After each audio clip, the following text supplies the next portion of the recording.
ಅಮೆರಿಕದ ಕಥೆಗಳು ಅಂದ್ರೆ ಅದರ ನೆರಳಲ್ಲೇ ಕೆಲವು ದಂತಕಥೆಗಳು ಹುಟ್ಕೊಂಡಿವೆ. ಇವು ಬರೀ ಮಲಗುವಾಗ ಕೇಳೋ ಕಥೆಗಳಲ್ಲ ಗೊತ್ತಾ, ಬದಲಾಗಿ ನಮ್ಮ ಮನಸ್ಸಿನ ಆಳದಲ್ಲಿರುವ ಭಯ ಮತ್ತು ಕುತೂಹಲಗಳನ್ನ ಕೆದಕುವಂಥವು. ಬಿಗ್ ಫುಟ್, ಜರ್ಸಿ ಡೆವಿಲ್ ಈ ಹೆಸರುಗಳನ್ನ ಎಲ್ಲರೂ ಕೇಳಿರ್ತಾರೆ. ಆದರೆ ಅದು ಕೇವಲ ಒಂದು ಸ್ಯಾಂಪಲ್ ಅಷ್ಟೇ. ಆ ಪರಿಚಿತ ದಾರಿಗಳನ್ನ ಬಿಟ್ಟು ನಾವಿನ್ನಷ್ಟು ಆಳಕ್ಕಿಳಿದ್ರೆ ಸಿಗೋ ಕಥೆಗಳು ಇದಕ್ಕಿಂತ ಎಷ್ಟೋ ವಿಚಿತ್ರವಾಗಿವೆ.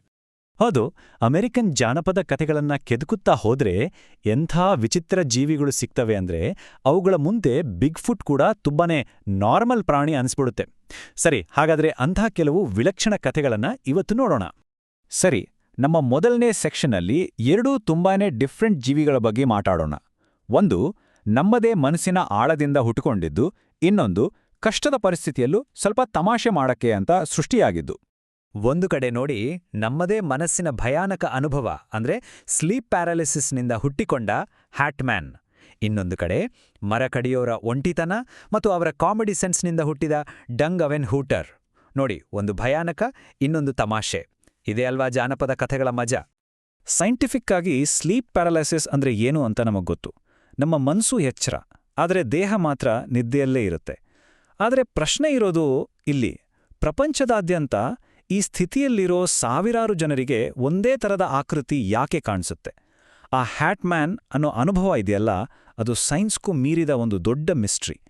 ಹ್ಯಾಟ್ಮ್ಯಾನ್ ಕಥೆಯಲ್ಲಿ ಅತಿ ಭಯಾನಕ ವಿಷಯ ಏನು ಗೊತ್ತಾ?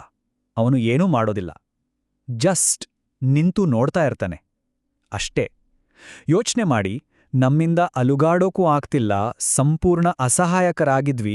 ಆವಾಗ ಒಂದು ಕಪ್ಪು ನೆರಳು ನಮ್ಮನ್ನೇ ದಿಟ್ಟಿಸಿ ನೋಡ್ತಾ ಇದ್ರೆ ಅದು ನಿಜವಾದ ಅಟ್ಯಾಕ್ಕಿಂತಲೂ ಹೆಚ್ಚು ಭಯ ಹುಟ್ಟಿಸುತ್ತೆ ಅಲ್ವಾ? ಸರಿ, ಈ ಭಯದ ವಾತಾವರಣದಿಂದ ಸ್ವಲ್ಪ ಹೊರಬರೋಣ. ಈಗ ನಾವು ನೋಡಕ್ಕೆ ಹೋಗ್ತಿರೋದು ಪಕ್ಕಾ ಕಾಮಿಡಿ ಮತ್ತು ವಿಚಿತ್ರವಾಗಿರೋ ಒಂದು ಕಥೆ. ಹಿಂದೆ ಮೈನೆ ಮತ್ತು ಮಿಚಿಕನ್ನಲ್ಲಿ ಮರ ಕಡಿಯೋರು ತುಂಬಾ ಒಂಟಿಯಾಗಿರ್ತಿದ್ರು. ಅವರ ಆ ಉದ್ದದ ರಾತ್ರಿಗಳನ್ನ ಕಳೆಯಕ್ಕೆ ಈ ಥರ ಕಥೆಗಳನ್ನ ಕಟ್ತಿದ್ರು. ಈ ಡಂಗ್ ವೆನ್ ಹೂಟರ್ ಅನ್ನೋ ಜೀವಿ ನೋಡಕ್ಕೆ ಭಯಾನಕವಾಗಿ ಕಾಣಿಸುತ್ತೆ, ಆದ್ರೆ ಅದು ಅಟ್ಯಾಕ್ ಮಾಡೋ ರೀತಿ ಇದೆಯಲ್ಲ, ಅದು ಕಥೆಯನ್ನೇ ಉಲ್ಟಾ ಮಾಡ್ಬಿಡತ್ತೆ. ಹೌದು, ಓದಿದ್ದು ಸರಿನೇ ಇದೆ. ಈ ಡೇಂಜರಸ್ ಪ್ರಾಣಿಯ ಸೀಕ್ರೆಟ್ ವೆಪನ್ ಒಂದು ಕೆಟ್ಟ ವಾಸನೆಯ ಗ್ಯಾಸ್. ಆ ವಾಸನೆಗೆ ಪ್ರಜ್ಞೆ ತಪ್ಪಿದಾಗ ಇದು ಅವರ ಮೇಲೆ ಅಟ್ಯಾಕ್ ಮಾಡುತ್ತಂತೆ.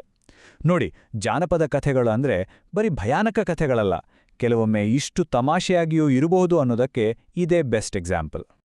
ಸರಿ, ಈಗ ಕಾಡಿನ ಕಥೆಗಳನ್ನ ಬಿಟ್ಟು ಒಂದು ಜಾಗಕ್ಕೆ ಸಂಬಂಧಪಟ್ಟ ದಂತಕಥೆ ಕಡೆ ಹೋಗೋಣ.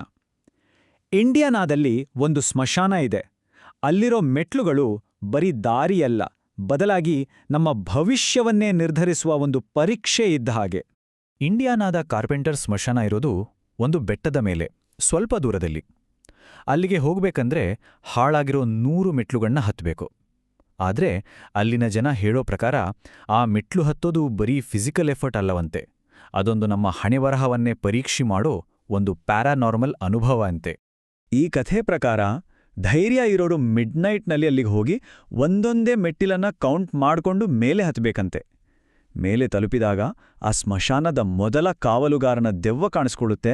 ಅದು ನಾವು ಹೇಗೆ ಸಾಯ್ತೀವಿ ಅನ್ನೋ ಒಂದು ಭಯಾನಕ ದೃಶ್ಯವನ್ನ ತೋರಿಸುತ್ತಂತೆ. ಆದ್ರೆ ರಿಯಲ್ ಟೆಸ್ಟ್ ಇರೋರು ಕೆಳಗಿಳಿಯುವಾಗ. ಇಲ್ಲಿರೋ ಟ್ವಿಸ್ಟ್ ಏನ್ ಗೊತ್ತಾ?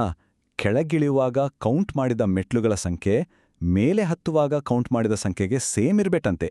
ಒಂದು ವೇಳೆ ನಂಬರ್ ಚೇಂಜ್ ಆದ್ರೆ ಆ ದೆವ್ವ ತೋರಿಸಿದ ಭವಿಷ್ಯ ನಿಜ ಆಗೇ ಆಗತ್ತೆ ಅಂತ ನಂಬಿಕೆ. ನೋಡಿ, ಈ ಒಂದೇ ಒಂದು ಚಿಕ್ಕ ಟ್ವಿಸ್ಟ್ ಇದೆಯಲ್ಲ, ಇದು ಒಂದು ಸಾಮಾನ್ಯ ದೆವ್ವದ ಕಥೆಯನ್ನ ನಮ್ಮ ಸಾವಿನ ಪರ್ಸ್ನಲ್ ಕಥೆಯನ್ನಾಗಿ ಮಾಡಿಬಿಡುತ್ತೆ. ದಂತಕಥೆಗಳಂದ್ರೆ ಬರೀ ಹಳೆ ಕಾಲದಲ್ಲೇ ಹುಟ್ಟಬೇಕು ಅಂತೇನಿಲ್ಲ. ನಮ್ಮ ಇವತ್ತಿನ ಮೀಡಿಯಾ, ಸಮಾಜದಲ್ಲಿರೋ ಭಯಗಳು ಕೂಡ ಹೊಸ ಕಥೆಗಳನ್ನ ಹುಟ್ಟಾಕ್ಬೋದು. 1990ರಲ್ಲಿ ನಡೆದ ಈ ಘಟನೆ ಇದಕ್ಕೊಂದು ಒಳ್ಳೆ ಉದಾಹರಣೆ. ಹಾಮಿ ದ ಕ್ಲೌನ್ ಇದು ಇನ್ ಲಿವಿಂಗ್ ಕಲರ್ಸ್ ಅನ್ನೋ ಒಂದು ಫೇಮಸ್ ಕಾಮಿಡಿ ಶೋನಲ್ಲಿ ಬರ್ತಿದ್ದ ಒಂದು ಕ್ಯಾರೆಕ್ಟರ್. ಅದರ ಪೆಟ್ಟನ್ನೇ ಈ ಕಾಲ್ಪನಿಕ ಪಾತ್ರ ಇಲಿನಾಯ್ಸ್ನ ಬೀದಿಗಳಲ್ಲಿ ನಿಜವಾದ ಭಯದ ಸಂಕೇತವಾಗಿ ಬದಲಾಯಿತು. ಇಲ್ಲಾಗಿದ್ದೇನು ಅಂದ್ರೆ ಮೀಡಿಯಾದ ಪ್ರಭಾವ ಮತ್ತು ಜನರಲ್ಲಿ ಮೊದಲೇ ಇದ್ದ ಭಯ ಎರಡೂ ಸೇರಿ ಒಂದು ಹೊಸ ದಂತಕಥೆ ಸೃಷ್ಟಿಯಾಯಿತು. ಪೊಲೀಸರಿಗೆ ಎಷ್ಟೇ ಹುಡುಕಿದ್ರೂ ಆ ತರಹದ ಯಾವುದೇ ಕ್ಲೌನ್ ಸಿಗ್ಲೇ ಇಲ್ಲ. ಅದು ಬರೀ ಒಂದು ವದಂತಿ, ಒಂದು ಮಾಸ್ ಪ್ಯಾನಿಕ್ ಆಗಿತ್ತು. ಅಷ್ಟೇ ಅಲ್ಲ, ಇದೇ ಥರ ಒಂದು ಘಟನೆ 2016ರಲ್ಲೂ ಮತ್ತೆ ರಿಪೀಟ್ ಆಯಿತು. ಸರಿ, ಇಷ್ಟೆಲ್ಲ ವಿಚಿತ್ರ ಕಥೆಗಳನ್ನ ನಾವು ಯಾಕೆ ಹೇಳ್ತೀವಿ? ಹ್ಯಾಟ್ಮ್ಯಾನ್ ಇರ್ಬೋದು, ಹೋಮಿ ದಿ ಕ್ಲೌನ್ ಇರ್ಬೋದು. ಈ ದಂತಕಥೆಗಳ ಹಿಂದಿರೋ ನಿಜವಾದ ಅರ್ಥವಾದ್ರೂ ಏನು? ಈ ಕಥೆಗಳನ್ನ ಬರೀ ಎಂಟರ್ಟೈನ್ಮೆಂಟ್ಗೋ ಅಥವಾ ಸುಮ್ಮನೆ ಹೆದರಿಸೋ ಕಟ್ಟುಕಥೆಗಳಂತೂ ತಳ್ಳಿ ಹಾಕೋಡು ತುಂಬಾ ಸುಲಭ. ಆದ್ರೆ ಅವು ಅದಕ್ಕಿಂತ ತುಂಬಾನೇ ಮುಖ್ಯ. ಹೌದು, ಯಾಕೆಂದ್ರೆ ಈ ಕಥೆಗಳು ಒಂದು ರೀತಿ ಕನ್ನಡಿ ಇದ್ದ ಹಾಗೆ. ನಮ್ಮ ಸಮಾಜದ, ನಮ್ಮ ಮನಸ್ಸಿನ ಆಳವನ್ನ ತೋರ್ಸೋ ಕನ್ನಡಿಗಳು. ಉದಾಹರಣೆಗೆ ಹ್ಯಾಟ್ಮ್ಯಾನ್ ಅದು ನಮ್ಮ ಕಂಟ್ರೋಲ್ ಕಳ್ಕೊಳ್ಳೋ ಭಯವನ್ನ ತೋರಿಸುತ್ತೆ. ಡಂಗ್ವಿನ್ ಹೂಟರ್ ಇದೆಯಲ್ಲ, ಅದು ಪ್ರಕೃತಿ ಎಷ್ಟು ವಿಚಿತ್ರವಾಗಿ ಅನಿರೀಕ್ಷಿತವಾಗಿ ಇರಬಹುದು ಅಂತ ತೋರಿಸುತ್ತೆ. ಆ 100 ಮೆಟ್ಲುಗಳ ಸ್ಮಶಾನ ನಮ್ಮ ಅದೃಷ್ಟ ಮತ್ತು ಸಾವಿನ ಬಗ್ಗೆ ಇರೋ ಆತಂಕವನ್ನ ತೋರಿಸುತ್ತೆ. ಮತ್ತು ಹೋಮಿ ದಿ ಕ್ಲೌನ್, ಅದು ಅಪರಿಚಿತರ ಬಗ್ಗೆ ಮತ್ತು ಮೀಡಿಯಾದ ಬಗ್ಗೆ ನಮ್ಗಿರೋ ಇವತ್ತಿನ ಭಯನೇ ಪ್ರತಿಬಿಂಬಿಸುತ್ತೆ.